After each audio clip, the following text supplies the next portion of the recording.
Hello, everybody, and welcome back to the Rumcast. And it's been a while, I know. This is John down in Miami, and on the line we also have Will, your other host. Will, what's going on? John, it's great to hear your voice again, although I guess in saying that I'm kind of pretending like we haven't communicated at all outside of the podcast. That would be interesting if the only way we communicated was via recorded podcasts, but... That would make a whole different complexity, yeah. Yeah, it has been a while, and we did want to open up with just letting everyone know, like, I know it's been maybe 6, 7, 8 weeks, something like that, since the last episode. There have been a number of reasons for that. I know you personally have been moving, which is, I think anyone can relate to that as an experience that can really eat up your time. And also sometimes yes. It can hide your podcasting equipment in the last box that you end up opening, which may have been something that happened. Oh, no, it was definitely something that happened. To my very great frustration, we had maybe, I don't know, 100 boxes or so. It was a lot of boxes, I have to say. And as we're going through, because of coronavirus and because of everything kind of happening, we didn't have the organizational level that we would usually have when we do a move. Right. Not that we move that often, but in the last 5 years, maybe 2 or 3 times. So we didn't have that organization and mark the boxes and all this stuff. So as we're moving and as we're getting set up and we're going through boxes, I expected, okay, we'll find that in a week or whatever as we keep going through the boxes. Well, a week goes by, nothing. And 2 weeks goes by, nothing. And at this point, I'm like, I'm going to just have to buy whole new stuff here because we couldn't find just it. Just a casualty of the move at that point. Yeah, we were down to 20 boxes left and I still couldn't find it. And then one day, not too long ago, my wife, she's going through a box and I hear from across the house, "Oh!" There it is. I go, "What?" And she goes, "Come here and give me a kiss." So she found it and very, very happy to have found it. So we're back in business. Yeah, so that is one of the factors that has kind of, delayed us a bit. The other one, and we won't dwell on this too long, but as people know, you work in emergency management for a major educational institution down there in Miami. And as I'm sure many listeners are aware, things are not trending in the right direction in Miami right now. And all the adjustments and preparation that has to be done in response to the virus, a lot of that involves you. So I know you have been working overtime, very long hours, doing all sorts of stuff. Yeah, it's been a challenge, and I don't want to overstate that because, I feel fortunate that we are in a position that, my family is healthy, and we were able to complete our move, as we mentioned, and not have any problems with that, and the new house is great, so we've got a lot going for us, but it's been a challenge with the job and just making sure to get everything in place for the upcoming semester to make sure we do a good job for keeping everybody as safe as possible with coronavirus being a big thing. And I'm sure that, universities across the nation and across the world are really doing the same thing at this point too. It's just, it's a reality that we're all living with and we're all learning to live with in different ways and figure out how we need to live our daily lives still. But fortunately, there's rum. Right. So the podcast goes on, and this episode, so we recorded this, I went back and checked, it was the very end of May when we recorded this. But fortunately, I think, everything in the interview is still relevant. It's all, kind of evergreen, as they say. And as you've seen from the title on the episode, this is an interview with Kiowa Bryan, whose title, officially unofficial, is Rum Princess at Spiribam. And we talk about that at the beginning of the interview. But kind of our goal with this episode, John and I, we both felt like we've experienced some Rhum Agricole. We know what it is, but we both kind of felt like our experience was a little lacking. We don't feel like we've explored the category as much as, various types of molasses-based rum. And so we wanted to have someone who has a lot of experience in that category on the show. Kiowa, as I mentioned, works with Spiribam. They have both Rhum Clément and Rhum J.M. in their portfolio, Rhum Agricole brands out of Martinique that are very well distributed throughout the United States. And don't forget about St. Lucia Distillers. Exactly. Well. Yeah, I was about to point out, so Spiribam bought St. Lucia Distillers within the last couple of years, I believe.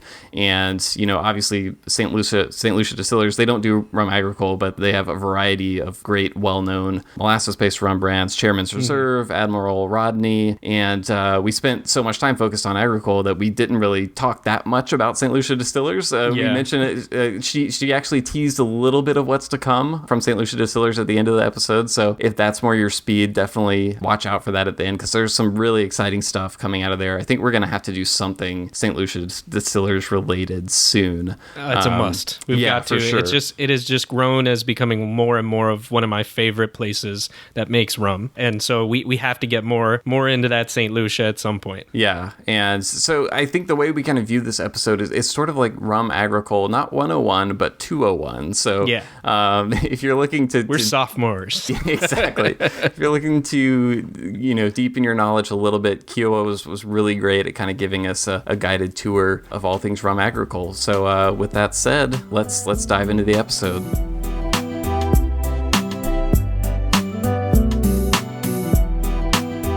All right, so we are here with Kiowa Bryan, the National Brand Manager and Marketing Director at Spiribam. Kiowa, I got those titles right?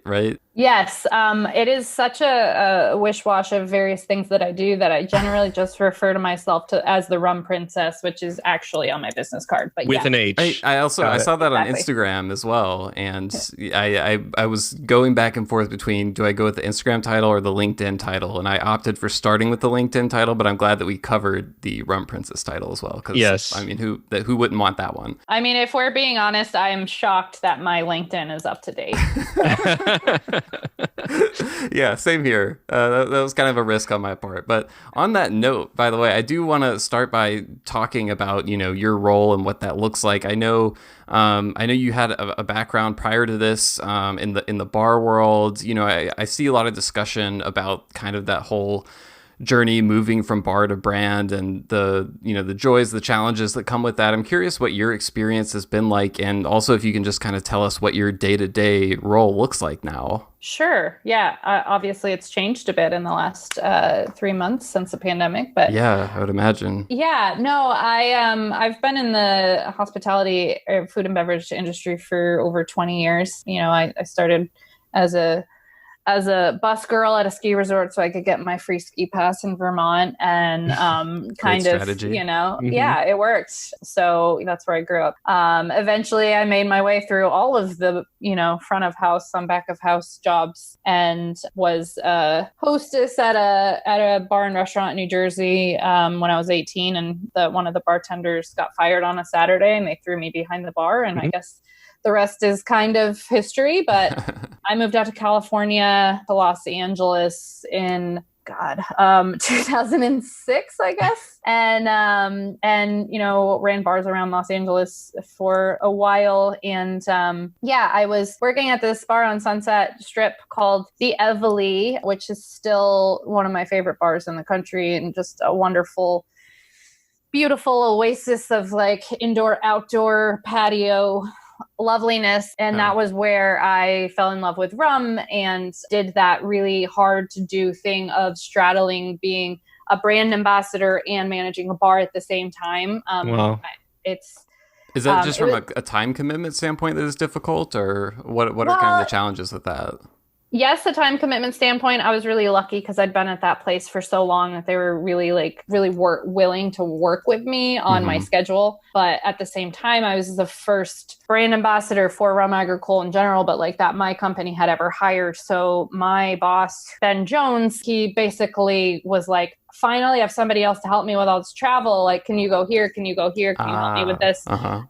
So it was definitely a balancing act with the schedule, but additionally, just your brain having being split in two in that way. And like, it's always a balancing act with a smaller brand when you wear a lot of hats in no matter what capacity. There were times where I would have my bartenders send me pictures of the shelves of the liquor room so that I could do the liquor order from a hotel room in another city. Wow, so that we would have, what we needed to get through the weekend for the cocktails that were on the menu. So, I made it through. I would say that was like one of the most challenging balancing acts I have ever done in my life. But I suggest it because it's a good way to get your feet wet. Some people absolutely hate the other side of the bar and don't want to leave the late nights and the excitement of that constant interaction and the adrenaline rush when you're 7 deep on a Saturday night. But, I'm in my late 30s and I love the brand. So it was time for me. And when I had the opportunity, I dove in head first to make that switch. So, yeah. And now daily, as you said, I kind of in the last year took on more of a marketing role, as I have been very, very ingrained in the brands and, know them inside and out. And while we are a small company, at the same time, if we were to hire, a marketing director that knows nothing about the spirits industry, or a social media company, I would have to basically do the work to teach them everything about the brand and edit every post because the information is vital. And so I've just taken on a bit more of that responsibility as well as our national events, which there aren't very many right now. They've all been canceled. But in my day-to-day capacity at this point, it's a lot of virtual events instead of events in real time, doing a lot of education through Zoom and various virtual platforms. I've started an Instagram live Tea Punch Tuesday show every Tuesday, and just doing a lot of education with the team, managing our social media and trying to drive business to our online e-commerce sites to try and generate business that way, because 80% of our business or more is on-premise based. Right. So obviously there's not a lot of that right now. So whatever we can do to drive some retail sales is the goal right now. And Kiowa, you mentioned Rhum Agricole and Tea Punch, and of course you're the Rhum Princess, and that's the Rhum Princess with an H, R-H-U-M. What made you really gravitate towards or fall in love with Rhum Agricole as opposed to the other styles of rum out there? Well, I would say it was at that job at the Evely on Sunset Strip that we had a pretty wonderful rum selection. It wasn't large, but it was a lot of, rums that we all identify with today as being pretty transparent and authentic. We had a couple of Rhum Agricoles, and my boss at the time, the bar manager, Dave Kuczynski, we call him for short D Cups. I can only hope to have a good nickname like that at some point. Yes. If you don't have it by now, it's probably not going to happen, John. Hey, never say never. It could happen, Will. Hey, if there was a time, now's the time. We've got plenty of it right now. So. Your assignment. Excellent. Yeah, Will, get to it. J Goals over here. Right on that. No, but I had worked like a brunch shift, I think, or an earlier shift. And as a shift drink, Dave made me a tea punch. And granted, this was like 6 or 7 years ago. And I feel like nobody really knew what a tea punch in the bartending community in the US. And a lot of people were putting a lot of crushed ice in it. So it was more of what we call, what Lost Lake in Chicago likes to call a party girl tea punch. So it's kind of like a tea punch on crushed ice with a little extra lime, a little extra sugar, but really just like kind of knocked my socks off because I was like, this isn't a daiquiri, like this tastes totally different, but it didn't taste like a caipirinha. It was just like so floral and pretty and wonderful. And it was like the perfect way to just highlight all of the beautiful nuances of agricole. And I had seen Rhum Agricole previously. I opened up a Soho house in West Hollywood before that and thought that like the bottle of rum on the back bar that said Clément spelled with an H was spelt wrong. Rum spelled, and I was like, why is this spelt wrong? How did they miss this? Right? Which a whole nother long side tangent story we won't get into, but I did come to realize years and years later that during the training of that place in 2010, my boss now, Ben Jones, did a training there, and I had just like somehow totally spaced out that he explained that whole story to me. But anyway, at Evely, I tasted that tea punch. I was like, it was like a light bulb went off in my head. And I was no other spirit. Like I loved agave spirits. I still love agave spirits. I love rum, but this specific rum was like, I just wanted to learn everything about it. So literally like went home and Googled and found out about Martinique and found out who was importing this rum into the US and spent $1,600 on a plane ticket to go to Martinique that, take a week off of work, which was also not, which was a big deal as a bartender. Right. You make cash and spending all that cash, taking off a whole week of work, and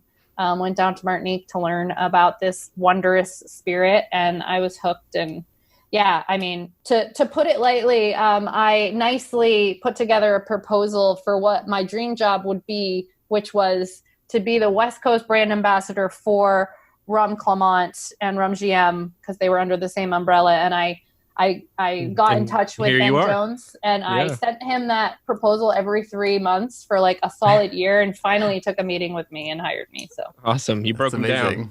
I did. Dude, if you're persistent enough, that's right. Sometimes it pays off. So. Yes. Even as someone like myself, I figure I'm pretty well in the know with all things rum. But for me, agricoles are, I'm going to be honest, they're still a bit of a blind spot for me. And I know I'm not the only rum connoisseur out there in the US or even in the world who maybe feels that way. So what are your suggestions for people like myself who are very aware of what a rum agricole is and the technical differences, but maybe less experienced overall with enjoying them as a category? Yeah, I mean, I think, you're absolutely not alone. Rhum Agricole, just the way rum is spelled seems, foreign, even though everyone in America is very accustomed to Ron, who is not the son of Bacardi, Ron de Bacardi. It's actually just rum in Spanish. But I totally thought that for a while. I'm not even going to lie. I was like, man, so Ron is a really popular name. With all these rum guys. Although Ron de Jeremy, that one is legit. That is the name. Yeah.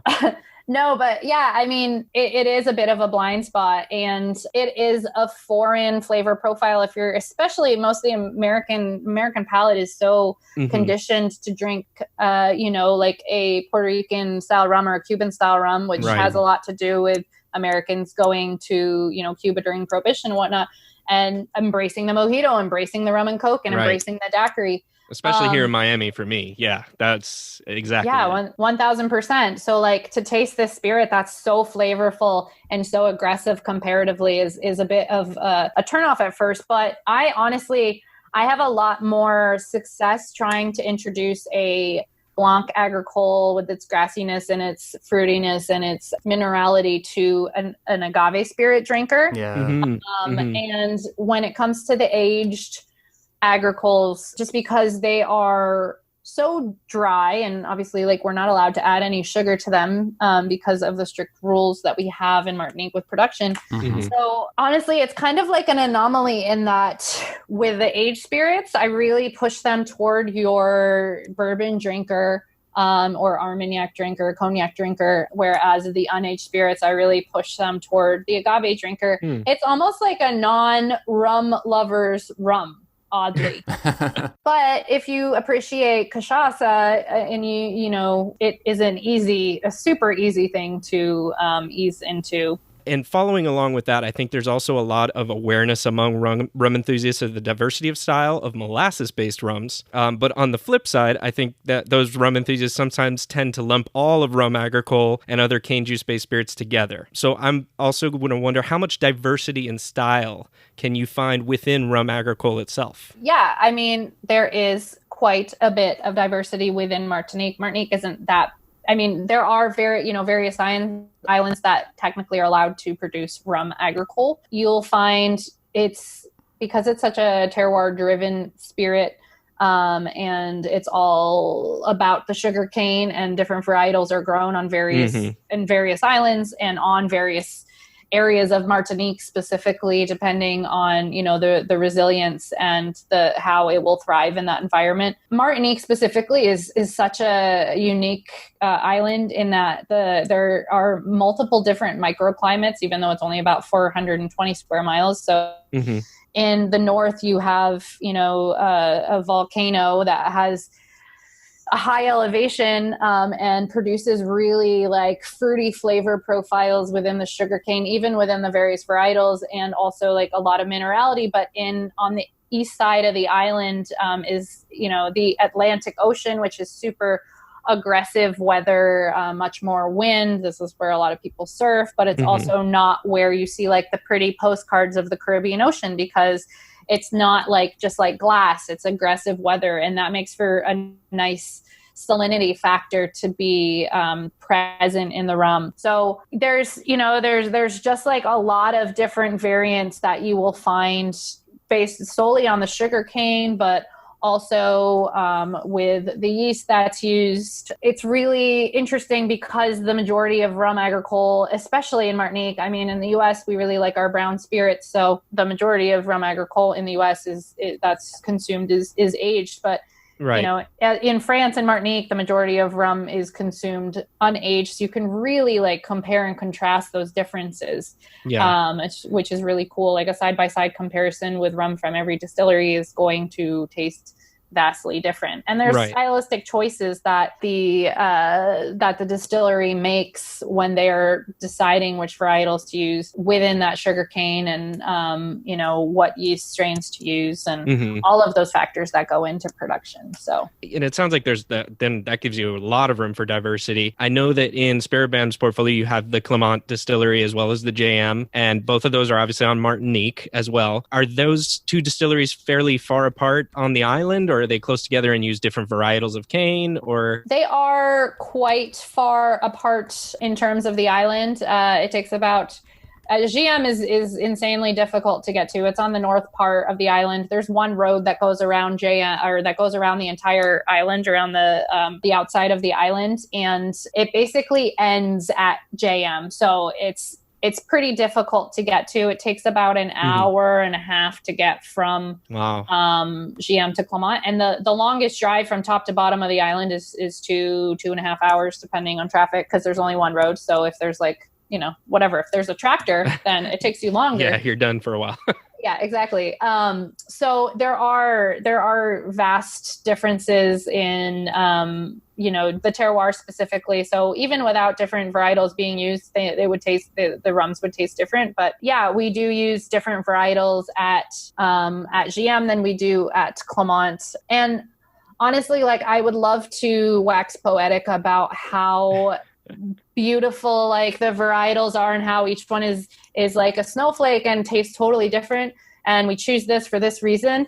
But quite honestly, and I think it's true for all of the distilleries and all of the farmers in Martinique, you're really trying to grow the sugar cane that will thrive best in that environment, and that will produce the most amount of bricks in the environment and the soil that it is given. So yeah, we use 5 varietals of sugarcane in Rhum J.M, which have we used to only use 3 varietals of sugarcane.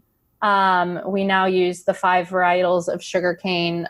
They are Rosso, Red, Blue, Pie, and a technical strain of sugarcane from Réunion that is, I believe it's R579, so it doesn't have a pretty generic name. But yeah, so those are the varietals we use at J.M. And then at Clément, it actually changes a bit per year. But as of right now, we're using 4 varietals. J.M is all state grown, so we own all of the land that the sugarcane is harvested from. Yeah. Whereas Clément, all of the sugarcane is harvested from the area around Clément, which is in the southeast of Martinique. But we do buy from farmers, so from year to year, the varietals do change depending on who we're buying from.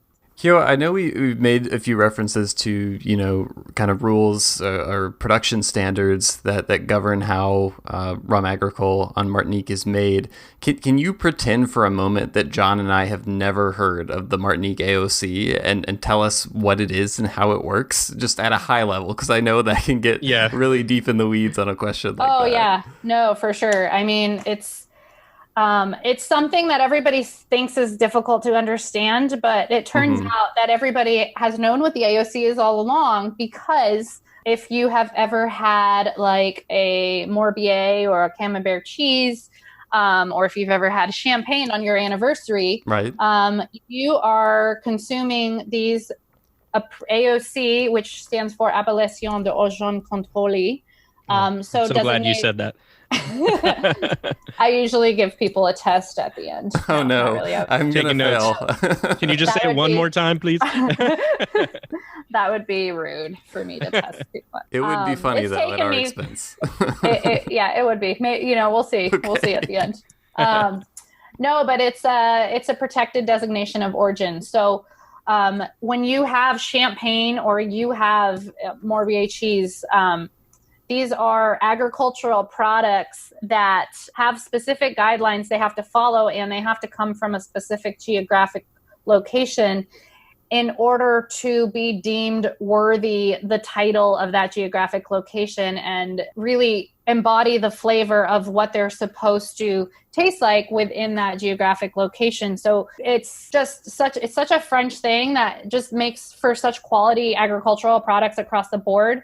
And yeah, it's why champagne comes from Champagne, France. And there are a laundry list of guidelines that need to be followed in order to maintain that when you taste champagne, it has a specific flavor profile. It has the little tiny bubbles, and you can clearly identify it as champagne because they've followed these rules and it's come from the specific place. Right. And that is across the board with many French agricultural products, from chicken to lavender to cheese, cognac, Armagnac, all of these things. So Martinique is an AOC has an AOC as it is an overseas department of France. And so we have a laundry list of rules that we have to follow in order to be able to put that Martinique on the label. So while the rest of the rum world is fighting over GIs and whatnot, we started this discussion in the 70s. You really got it together down in Martinique. Exactly. You were doing it before it was cool. Well, they started that discussion in the 70s, and it took I want to say 1973, and it took them until 1996 to decide to agree on the rules. So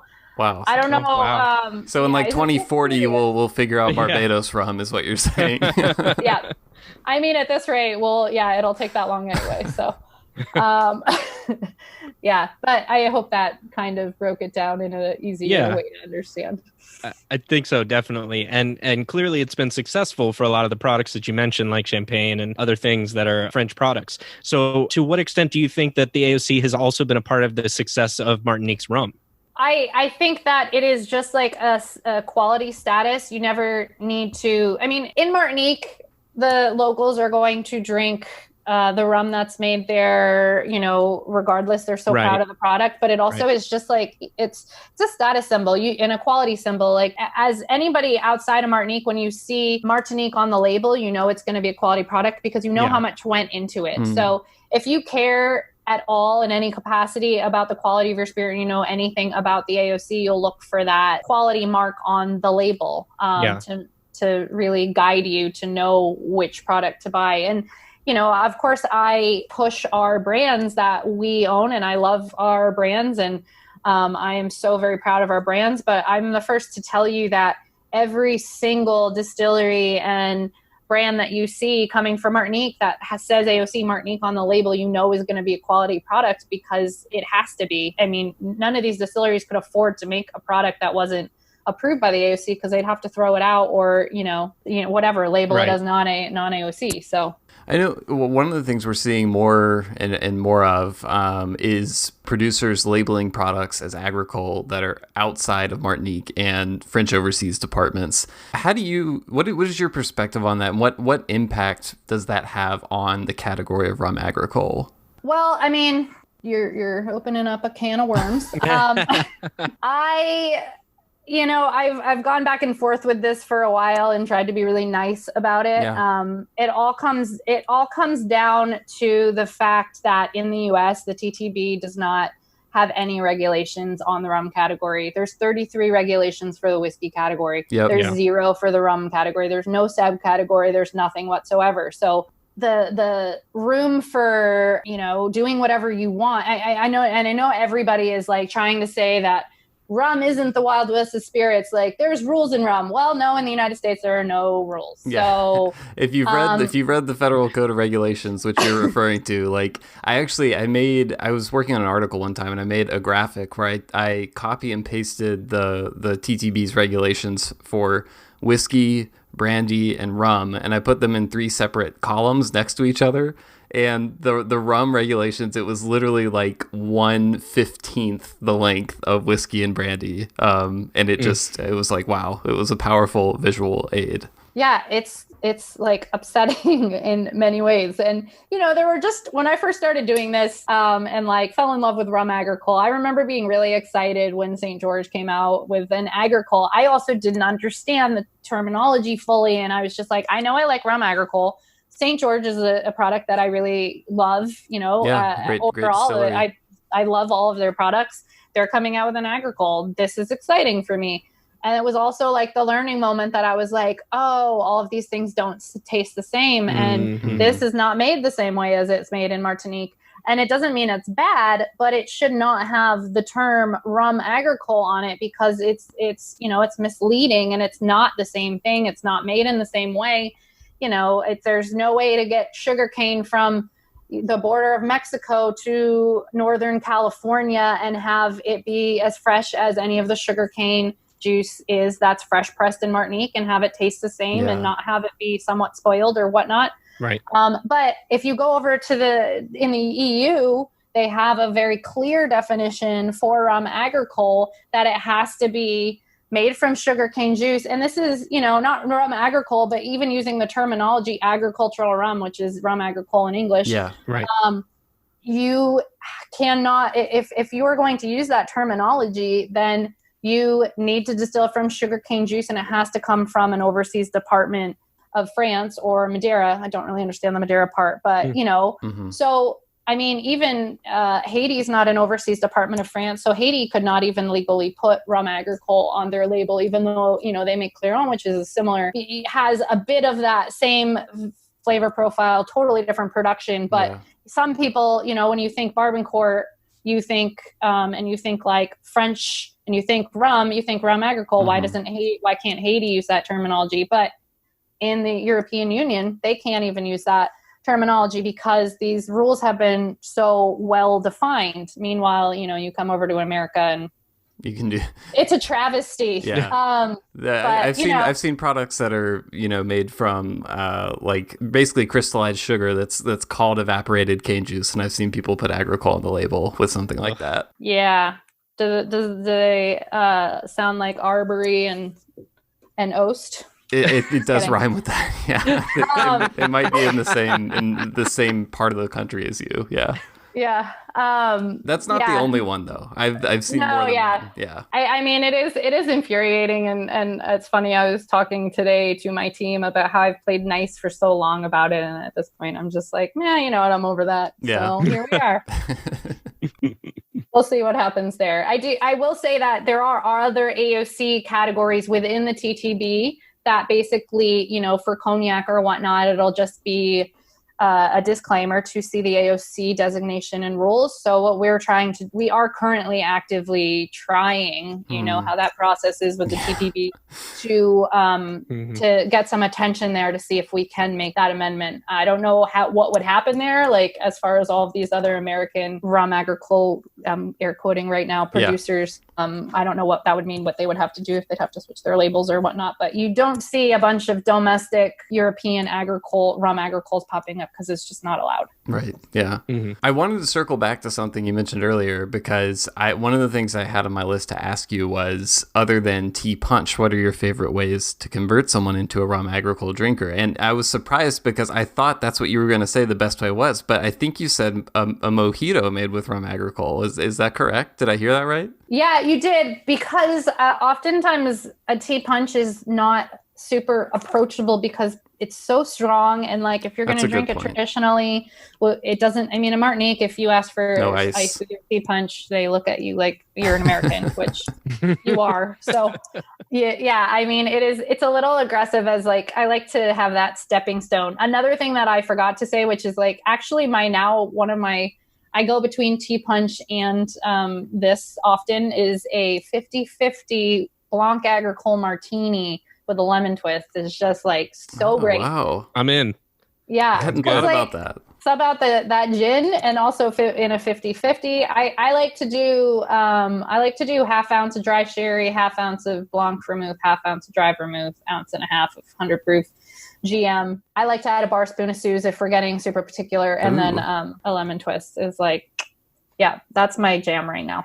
Yeah. I gotta upgrade my liquor cabinet. You said GM, or you said it GM, and I've always said JM. Obviously, I guess it's just a pronunciation thing, but it's a French thing. It's a French thing. Got it. It's the letter JM, like we would say, but you pronounce it GM. Yes. So GM Rhum. I can't even do the RHUM, right? But You're one day I'll get there. embarrassing yourself, John. Just say it like an American. Everyone else does. J.M. Rum. Got it. I can do that. So one of our recent episodes, Will and I talked a bit about how expectations can play heavily into your experience with a type of rum that you're less familiar with or you haven't had experience with yet. What I wanted to ask you along the same lines of what we were just talking about is how do you set up the expectation of someone experiencing a really good Rhum Agricole for them the first time or for newbies? And does that like change depending on like the type of drinker, or is it the environment, or how do you go about that? Yeah, I mean, as somebody who, you know, when I was still behind the bar and I was, you know, as I said, on Sunset Strip, so going through 8 cases of vodka a week and vodka sodas, I also was getting myself in trouble, but also caught the attention of Ben Jones because I had 12 SKUs of Agricole in this bar on the Sunset Strip, which was completely asinine. But I wanted to taste them all, and I wanted to like challenge myself to introduce them to this clientele that was absolutely not going to have probably ever tasted any sort of Agricole product before. I actually remember at one point somebody at a table ordered a tea punch, and I put a piece of ice in it, and he sent it back, and I was so happy that he had sent it back for me putting ice in it that I went to the table and hugged him. Awesome. So you're like, you've passed the test. This has never happened before on Sunset Strip.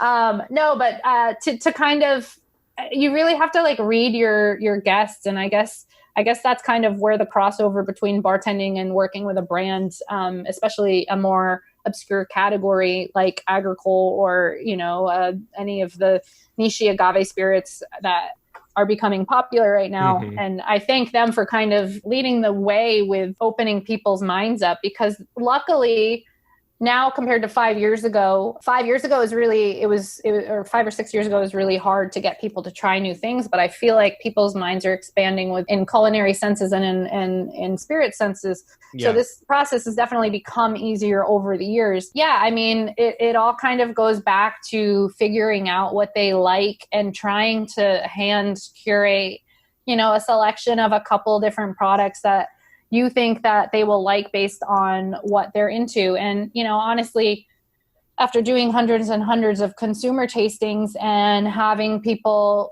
come up to the table and expect something that's sweet, it's often been a bit of a challenge because, you know, that is the opposite of what we're legally even allowed to do. So I don't know. I generally, you know, every American loves a whiskey, or right now, 90% of we're really into brown spirits right now. So even within like the whiskey sector, I will ask people what they like. Like, do they prefer a bourbon or a rye or scotch? And if they're into a rye, I will pour them something, you know, that is maybe like JM, GM. Yeah, gotcha.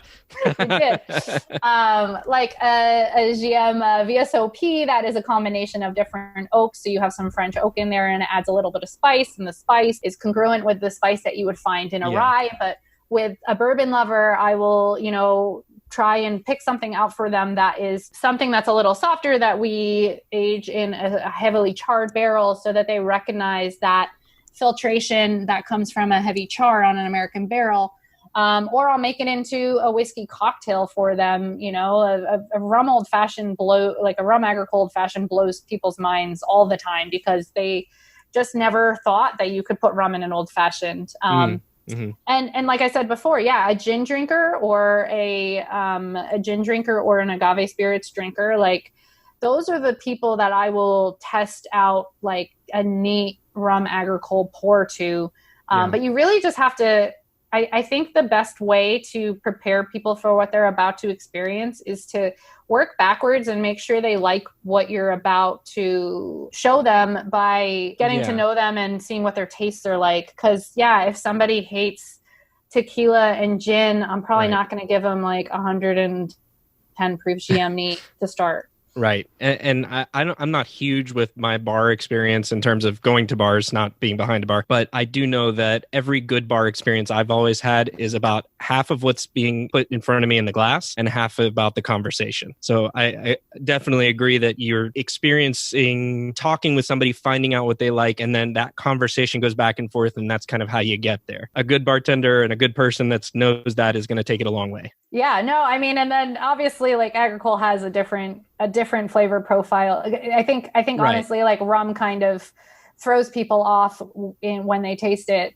So, you really want to warn them about the intense, like aromatic, grassy, perfumey, fruity sensation that they're going to have. It's not going to be that vanilla, toffee, coffee, caramel. Yeah, exactly. That they're familiar with. So it's definitely like a warning process and a learning curve. But yeah, like you said, if there's a story that goes along with it, I've found with my 15 years behind a bar that, especially when I got more into spirits, my guests never remembered how many years this whiskey or rum was aged in what kind of barrel and at what proof it came out at. They always remembered like the story of, when Mount Pele erupted and there's only one survivor and his name was Louis. And he went on to become like the freak that survived the eruption of Mount Pele and went on to tour with the Barnum and Bailey Circus. And here is a cocktail or a pour of Rhum J.M. from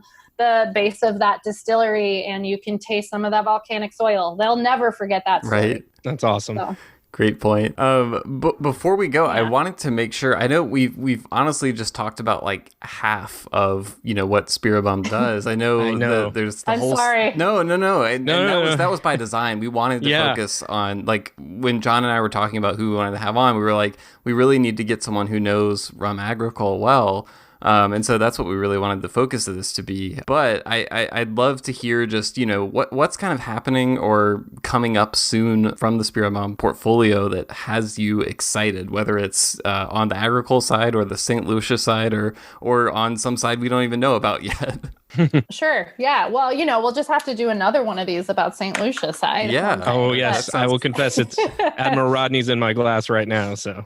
Perfect. Admiral Rodney is, speaking of Admiral Rodney, we do have, and by the way, everything has kind of been put on hold, as you can probably imagine, with everything that's going on. We're really just trying to have sell the rum that we already have in the US right now. But we do have a couple of projects coming into the works right now. One of them that we're working with the TTB on that hopefully will come out I would say probably next year, is GM bitters. Wow. So yeah, and they're all we have like cocoa plants all around the distillery, and we have two different types of cocoa. So we're making a cocoa bitters with those. Like, these formulas are already in Martinique, but it's just like it's a headache, as you can probably imagine, with like the formulas and the labeling and whatnot between the AOC and the TTB. It's fun. But and then additionally, we have a pepper bitter, so like a hot pepper bitter. Nice. If you have ever been to Martinique or St. Lucia, you'll see Scotch bonnets are everywhere. Yeah. And so we have gardens growing around the distillery with that. We also have a floral bitter made from atumo flowers, which are a flower that is only in Martinique. It's a sister of ginger, the flower that comes off of a ginger plant. So cool. Those three projects are in the works. The formulas are done. They're great. We're just like waiting on some loose ends. We also have, so Spiribam it's very confusing because we were Rhum Clément USA for years. And then when I would say probably in 2014, we decided to change to House of Agricole because we had Rhum J.M, we had Clément. And for a small portion of time, we imported Rhum Demoiselle from Guadeloupe. But then, unbeknownst to us, while we were changing our name, our umbrella company over Spiribam, and this is another story for another day, but that company is called GBH, and that is the company overseeing the spirit sector, which is Spiribam. They purchased St. Lucia Distillers, which, I mean, is just the most wonderful acquisition that I could ever possibly imagine. As somebody who is obsessed with agricole, to then, for that to be my molasses rum to fall in love with the way I fell in love with agricole rum first was pretty remarkable. But so we bought St. Lucia Distillers in 2016. So now we have all 3 distilleries. At St. Lucia Distillers, we have, as you said, Admiral Rodney. We have Bounty Rum, which is the locals rum in St. Lucia. And then we also have Chairman's Reserve, which is a real just masterpiece of blending. So we are adding a mark to the Chairman's line. Time to be determined. Probably was supposed to happen in August this year, but I don't know now. I'm sure that's getting pushed back as well. But it's going to be called Legacy. That sounds special. It is, because the entire concept and like innovative way of thinking with St. Lucia Distillers was all a brainchild of the Barnard family. So Dennis Barnard, who was at the helm of the distillery when St. Lucia Distillers came to be, his son, Laurie, was really like a mastermind who was buying up all of the pot stills when the rest of the Caribbean were just throwing them away. Actually, one of our pot stills is from Angostura. They were getting rid of it to make room for their column stills. So we have 3 pot stills that, he wanted to make the most interesting rum. He didn't care about like selling, a ton of rum, even though we do have a column still. Exactly. So this is really this rum is a tribute to him. Generally, our Chairman's Reserve Original and Forgotten Cask have, about 12% pot still rum in them. And this is going to have significantly more pot still rum in it. It's also going to have a little bit of sugarcane juice distillate made on a pot still. Because that was something that he was really fond of innovating. We have two strains of yeast. We have 3 pot stills and 1 column still. And he also, in order to isolate that proprietary strain of yeast, he planted sugarcane fields and then decided to, he had these 2 strains of sugarcane. Why not crush and juice the sugarcane and distill it in the smaller pot stills and add that to the blend as well? So yeah, this is really a tribute to Laurie, and that will be coming out whenever the pandemic is over and everyone gets their ish together. I was already. I'm not sure if I'm allowed to swear on this. I think I've been doing pretty good so far. So very well. Speak your mind. No, yeah, I mean, I think we're all ready for it to be over, but I mean, now I'm even more ready for it to be over now that I've found out it's holding up all this wonderful St. Lucian rum. Yeah, right. Well, there's also an Admiral Rodney coming down the pike, which you may have seen. It's in the European market already, but it's pretty delicious. It's a little higher proof. I honestly haven't had the finished product, so I don't know everything about it, but it is, the officer's release and a lot of port. It's aged in a port barrel for a significant amount of time, and it's a higher proof, and it's... I know. I need to get my hands on this. Yeah. I am as they say in Miami, celoso, which is I'm very jealous of all of them. Well, yeah, me too. If you find a bottle, let me know. I mean, by the way, I was supposed to fly to Martinique, because we have our global, our biggest activation of the year is called Tea Punch Cup, and we have it every 2 years, and it was supposed to be on March 11th, and I was flying out on March 1st, and they canceled Tea Punch Cup. I mean, obviously for the appropriate reason, but on like March 26th or February 26th, and I was like, no, I'm supposed to leave on Sunday. It's Tuesday right now. Yeah. So I was going to get my hands on some of many things, but next year maybe, if we're allowed. Hopefully so. Yeah, we're looking forward now. We're moving forward. Right, for sure. Well, Kiowa, thank you so much. Before we go, we always save a little bit of time at the end for an optional fun segment that John likes to host. So I will let him tell you about that now, and you can decide if you're up for it. I'm making it sound way scarier than it actually is. It's very silly. So Kiowa, what we do is we do a kind of a rapid fire 1 minute long question round. So these are really, really short questions that generally will get you short prompts or answers to, and we just try to get through as many of these as we can as quickly as possible. Some of them are good questions about rum, and some are a little sillier, and we try to mix those in between. So are you game? Perfect. Yeah, I'm sure with these quick fire things I usually just forget what my name is, but we'll give it All right, okay. I'm gonna put a minute on the clock right now and go. All right, neat or on the rocks? Neat. Column, pot, or a blend? Blend. Okay, your favorite Rhum Agricole mixed drink? That might be softball. Tea punch. Favorite Disney song to belt out in public? Why can't I? The Little Mermaid one. Okay. Oh. Under the Sea? Yes. No, not Under the Sea. Look at this stuff, isn't it neat? There we go. Yes. Martinique or France? Oh, come on. That's a tough one. Martinique. All right. Star Wars original trilogy, prequels, or new trilogy? Rogue One. Whoa. Okay, I like it. Curveball. All right, the best place in Paris to enjoy a Rhum Agricole. Whatever bistro cafe is outdoors and closest to you. All right, true or false? The HMS before the names of the Admiral Rodney releases actually stands for Holy Moly Stromboli. Yes, true. The best drink to have while straight binging on all Harry Potter movies in one sitting. You looked at too much of my social media. It was a tea punch. That's time. All right. That was fun. Thank you. That was super fun. How have the Harry Potter movies aged, by the way? I wanted to ask you, were there any standouts or were there any that you were like, whoa, what were they thinking with that one? Well, I never watched them when they came out. So, wow. Yeah, so I watched the first 2.5, I think, when they came out, and I read the first 3 books. So when this all started, I was like, I think this is the time. This is the time to finish, to get caught up on Harry Potter. I love it. Makes sense. And quite honestly, because I watched them all in one sitting, I have no idea where one started and one began. But I am a sucker for the Twilight movies. So the one that had Rob Pattinson in it sticks out in my mind. So there you go. That was the 4th one. Sorry. I know. I'm perfect. Cedric Diggory.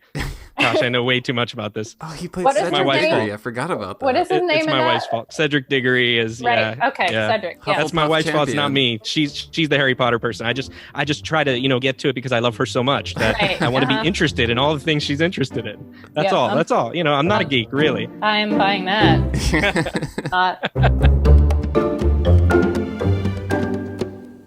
All right, thanks for listening to another episode of the Rumcast. As always, please, if you enjoy the show, go to Apple Podcasts, wherever you get your podcasts, leave a review, tell us what you think. That's always really helpful. It helps more people find the podcast. Also, huge thank you to Kiowa Bryan for coming on the show and sharing so much about everything they're doing at Spiribam with us. If you want more information about that, check out Spiribam's website at spiribam.com. Also, I would recommend following Kiowa on Instagram. She is at Rhum Muffin. That is Rhum, of course, with an H. With an H. R-H-U-M. Yes, Rhum Muffin. So do that. Check it out. John, any last words before we go? No, just happy to we're getting back to things, and we're looking forward to putting together some really good episodes moving forward and jumping back on our release bandwagon here. And so we hope that everybody will look for the next episodes to come very soon. Yeah, stay tuned and stay safe, everyone.